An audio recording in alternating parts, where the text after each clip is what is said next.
Bonjour à tous. Bonjour à toutes. Un test que nous attendions avec beaucoup d'impatience aujourd'hui. Ah bah oui, vu qu'on a testé le reste, là... C'est ça, il manquait cette petite pièce au puzzle. Et donc nous parlons cette fois du test des Wilson Staff Modèle. Donc ce sont les sandwichs qui sont assortis à la gamme modèle qui est elle-même composée du modèle CB et du modèle Plate. Voilà. Donc là ce sont les sandwichs de la série, des sandwichs que nous allons tester en 52-56 degrés, donc un pour les coulobés, un pour les chips. Mais nous pouvons déjà d'ores et déjà livrer nos premières sensations à froid. Bah oui, puisqu'en plus il ferait froid. Et en plus il fait très froid, c'est des impressions à grand froid. Voilà, bah, très bien. Qu'est-ce que tu en as pensé, Quentin? Alors j'aime beaucoup. Il y a juste prime abord, prime abord, c'est très facile. Un prime abord, pour moi, je l'aime beaucoup. Il a un excellent, enfin, il semble avoir un très bon toucher. Il y a un petit truc qui a l'air de me chiffonner. Il faut pousser le truc. C'est pour moi, c'est l'équilibrage du club. Il y a un petit peu du poids qui demande à être un peu disséqué pour qu'on voit comment il est réparti. Exactement. Sinon, à part ça, j'ai rien à dire. Elle est bien. Moi, j'ai ressenti comme toi, et effectivement, peut-être un petit problème d'équilibrage à vérifier, en tout cas à creuser, problème ou pas. On va éviter de creuser trop profond avec ça. Voilà. Par contre, sinon, à prime abord, en tout cas, un club qui passe très bien, une semelle qui est très bien pensée, et beaucoup de spin. On va voir ça dans le détail, et puis bien sûr, on en parle dans quelques instants. À tout de suite.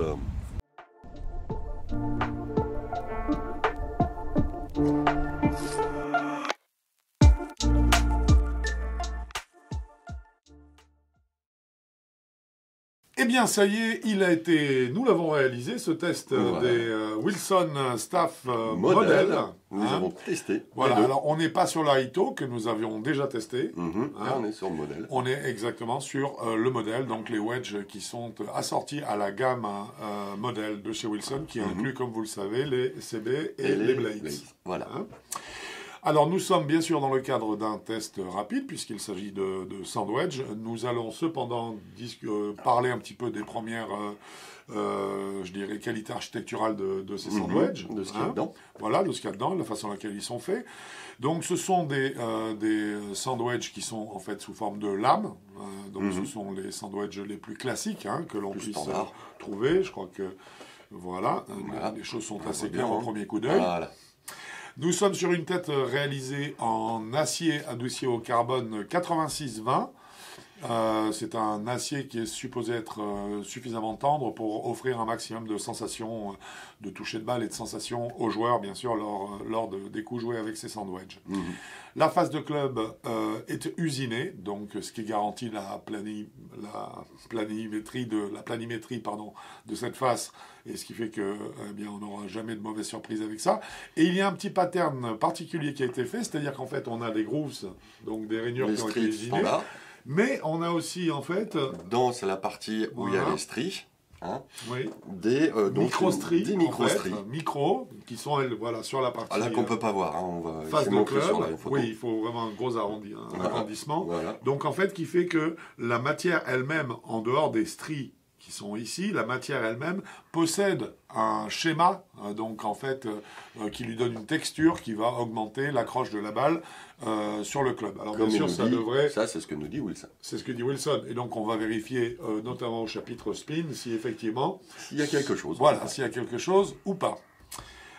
Finalement, pour finir avec l'architecture de ces sandwichs, le côté visuel, en fait, vraiment le travail de l'esthétique de la canne a été validé à chaque étape par le staff Wilson, c'est-à-dire l'équipe de joueurs qui représente la marque Wilson, dans lesquels on retrouve par exemple des joueurs comme Gary Holland qui a gagné un tournoi majeur l'an dernier, ou il y a 2 ans, je ne sais plus. Donc voilà pour la partie architecturale, on est donc sur un sandwich très classique, c'est un full body avec donc de l'acier 86-20. Voilà. Nous allons bien sûr, comme il s'agit d'un test rapide, procéder en 2 façons. Premièrement, nous allons juger des qualités mécaniques du club sur 10 points, puis dans un second temps, des qualités sensitives. Sur 10 points aussi. Ce qui, bien sûr, est particulièrement intéressant lorsqu'on parle d'un sandwich. Oui. Eh bien, nous allons commencer par, bien sûr, la qualité des matériaux. Et bah là-dessus, c'est fabuleux. Moi perso, j'ai adoré. Et pas difficile, là c'est un wedge comme on les voit pour les... En fait c'est posé essentiellement pour les pros, quoi. Ouais, c'est une superbe lame, elle est bien posée, les matériaux sont magnifiques. C'est du sandwich très haut de gamme. C'est du sandwich haut de gamme. Pour les meilleurs joueurs, la voilà. forme du club et son architecture l'indique clairement. Hein. Ça c'est net. Les semelles sont pas très larges. Non, voilà, ça ce qui est agréable aussi parce que justement, on voit que ce sont des sandwichs qui sont à l'attention des meilleurs joueurs. Les meilleurs joueurs n'aiment pas avoir des semelles trop larges qui leur empêchent de positionner le club. Sinon, on se retrouve avec le tranchant qui remonte tout de suite. Qui remonte beaucoup trop, et donc on n'arrive pas à manier la tête de club pour obtenir la précision d'impact qui va permettre le type de trajectoire qu'on a imaginé. Hein. Donc bien sûr, au titre de ces qualités de matériaux, on n'a eu rien à dire. Non. Hein, ce qui fait qu'on a pu avancer. Nous allons avancer tout de suite ensemble vers les qualités statiques de ces sandwichs. Alors, dans les qualités statiques, on va commencer par parler des lofts qui sont proposés. Voilà, les lofts, donc ça va de 48 à 60, avec des pattes 2, donc 48, 50, 52, etc., jusqu'à 60 pour les droitiers. Et il n'existe, entre guillemets, que en gaucher, en 52, 56 et 60. Voilà. Bon. Alors, on voit bien là, dans le 52, 56, 60 pour gaucher, que Wilson a voulu garder les 4 degrés d'écart entre le wedge qui va servir davantage au chipping et celui qui va servir davantage au coup lobé. Voilà. Hein. Par contre, là, si on peut commencer à mettre un petit bémol, c'est que moi, j'aurais pas choisi un 60 degrés, qui, on le sait, est un club très difficile à manier du fait du petit temps de contact qui se crée entre la balle et le club, qui donc le rend difficile à maîtriser en profondeur du coup, principalement. Je serais plutôt allé sur un 58, quitte à faire l'impasse sur le 56, et proposer en gaucher plutôt l'appairage 52 degrés, 58 degrés, qui est celui que nous préconisons d'une façon générale. Exactement. Donc, on va pas leur en vouloir, ils ont fait des podcasts, c'est pas mal. Alors, c'est déjà bien. Et puis, bien sûr, par contre, sur les lofts pour droitier, là, il est évident qu'on a toute la panoplie. Ah là, on a ce qu'on veut. Donc là, c'est formidable. Hein. Voilà. Nous allons aborder maintenant une question qu'on a évoquée lors de l'architecture. Le spin. Est-ce que ça marche leur face usinée? Voilà. Alors, écoute, je pense que un chiffre vaut bien mieux que de longs discours. Alors, peut-être que tu pourrais nous fournir les taux de spin obtenus notamment avec le 52 et le 56 degrés. C'est les deux qu'on a utilisés. Donc, le 52, on a fait de 10 000, en moyenne 10 650 tours minute. Donc, ça, c'est beaucoup. Propre. Oui. C'est beaucoup, donc oui, ça spin. Et puis, 9 700 avec le 56. Voilà. On arrondit un petit peu parce que... Oui, c'est ça. Mais pas beaucoup. Non, on arrondit juste soit en dessus à 50, au-dessus, en dessous. C'est pas ça qui va faire une grosse différence, mais ça spin. Mais ça veut dire que voilà, ça spin. En fait, le spin, et puis on l'a vu, même en chippant, la balle craque. Non seulement on l'a vu, mais on l'a ressenti.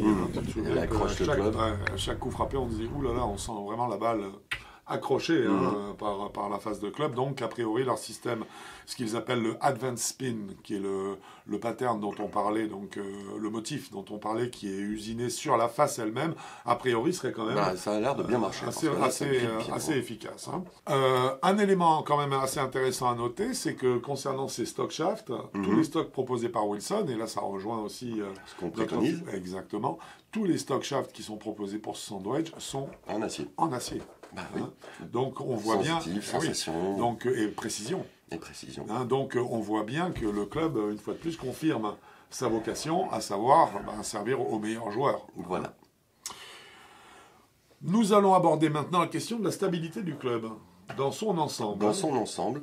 Alors moi j'y ai trouvé un petit défaut. C'est qu'il est un peu trop léger en tête.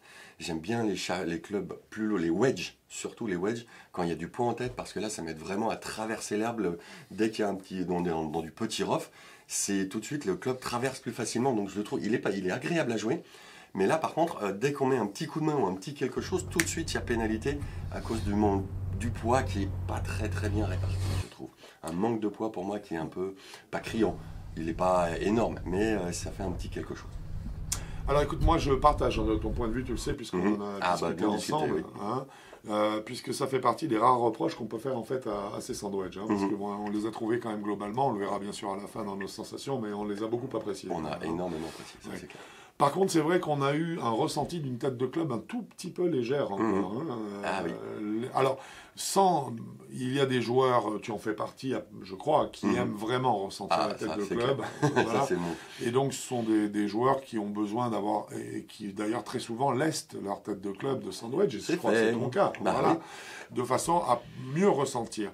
Sans aller jusque-là, même pour un joueur qui recherche juste un équilibre cohérent entre le poids du grip, le poids du shaft, le poids de la tête, j'ai trouvé que la tête manquait un tout petit peu de présence, un peu de retour, notamment sur des coups où c'est le plus dangereux, à savoir les chips. C'est-à-dire que là, c'est le genre de sandwich qui ne permet pas de s'amuser avec la main pour mettre un peu plus ou un peu moins de spin, parce que cette légèreté de la tête peut rapidement se terminer dans un coup qui finira à droite de la cible. Oui.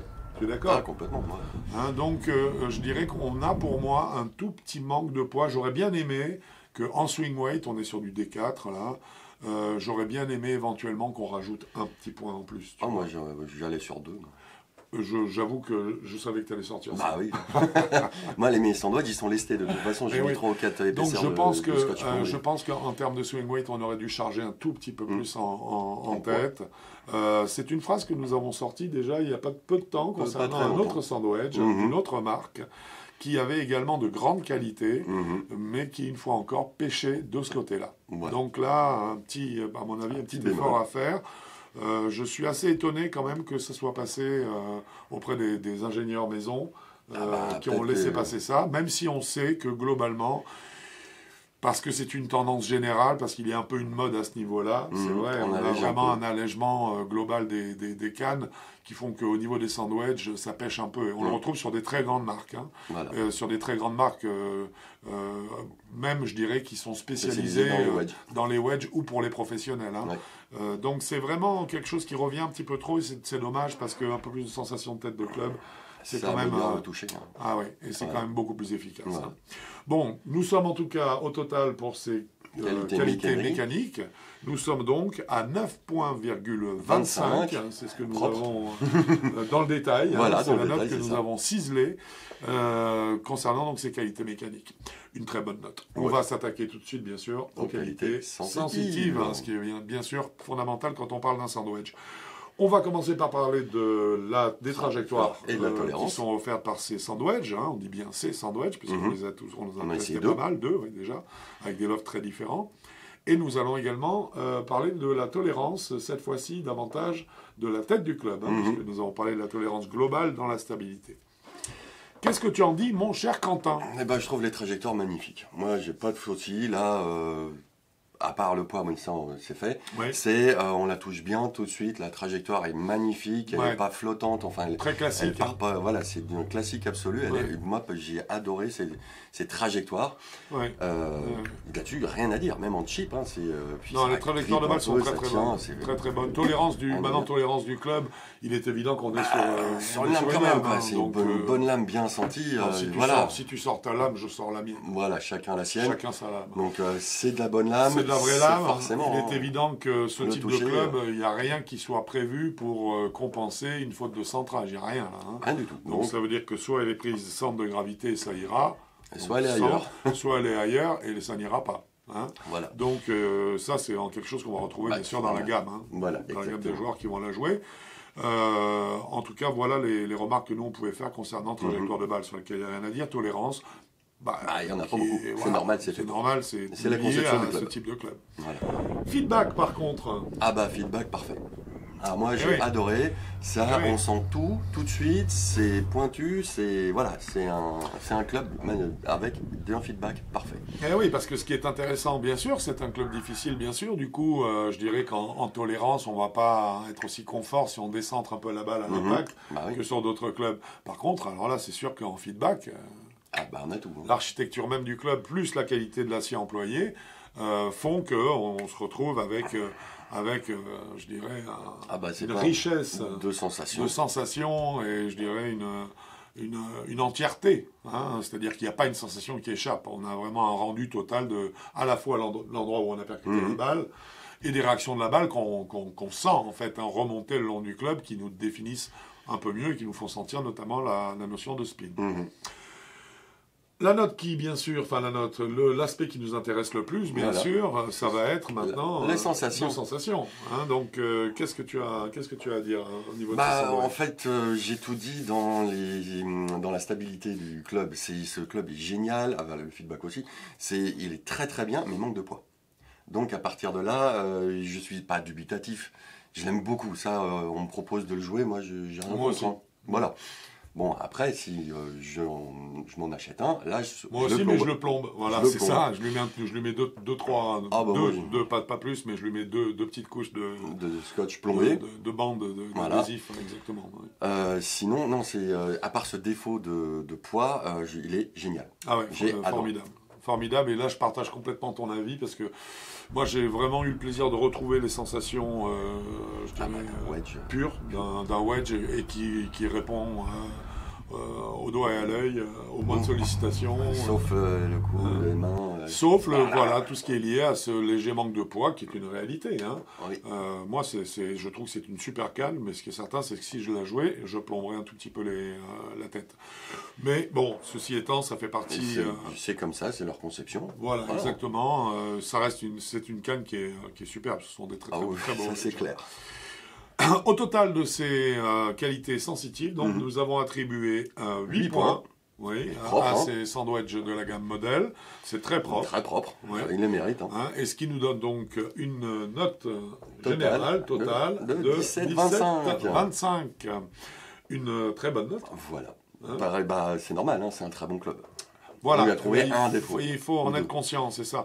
Alors écoute, on peut aller tout de suite sur la note, on l'a donné, 17,25. Les gammes. Pour moi, c'est pour les maîtres et les experts, ça va de 0 à 18. Voilà. Et c'est la gamme, je dirais, naturelle de ces sandwichs. Donc, c'est, comme tu l'as dit, c'est 0,18. Ok, il y a des joueurs qui ont des classements supérieurs à ça et qui sont très bons en manière de wedge. Spontanément, ils vont les essayer. Oui. Mais en tout cas, la gamme native de ce club, c'est ça. C'est 0,18. Le tarif maintenant. Le tarif est de 150 €. La canne, donc ça va. C'est très raisonnable, je trouve, encore plus propre, pour une tête forgée comme ça. Oui, ça. C'est vraiment très bien joué, surtout que la finition est vraiment impeccable. Ils sont magnifiques. Ils sont super. On a déjà parlé des lofts pour gaucher, donc écoute, je crois qu'on y est. Moi, je crois que le tour est fait, donc il ne me reste plus qu'à souhaiter que vous ayez passé un bon moment en notre compagnie. En regardant cette vidéo. Exactement, qui est maintenant terminée. Voilà. Si vous avez besoin, si cette vidéo vous a plu dans un premier temps, ce sont les pouces en l'air, comme vous le montre Quentin. Ensuite, pour vous abonner, c'est par là que ça se passe. Voilà, aussi. Si vous avez besoin de conseils pour votre propre matériel, n'hésitez pas. Envoyez-nous la fiche technique à Vigolf. Vas-y, raconte-nous. Vous pouvez nous l'envoyer avec rajouter d'une vidéo de votre swing de face ou de profil. Et on la trouve où? Sur le pied de page du site avigolf.com. Voilà, donc renvoyez-nous ça et puis comme ça on pourra vous aider à choisir les meilleurs clubs pour vous. Exactement. Et les mieux adaptés surtout. Exactement. Voilà. Cette vidéo est terminée, mon cher Quentin. Je te remercie. C'est un plaisir, merci à toi aussi. On se voit bientôt. Sur un parcours? Je suis pas sûr. Sur avigolf.com. Ça, c'est sûr. Bon golf à vous. Au revoir.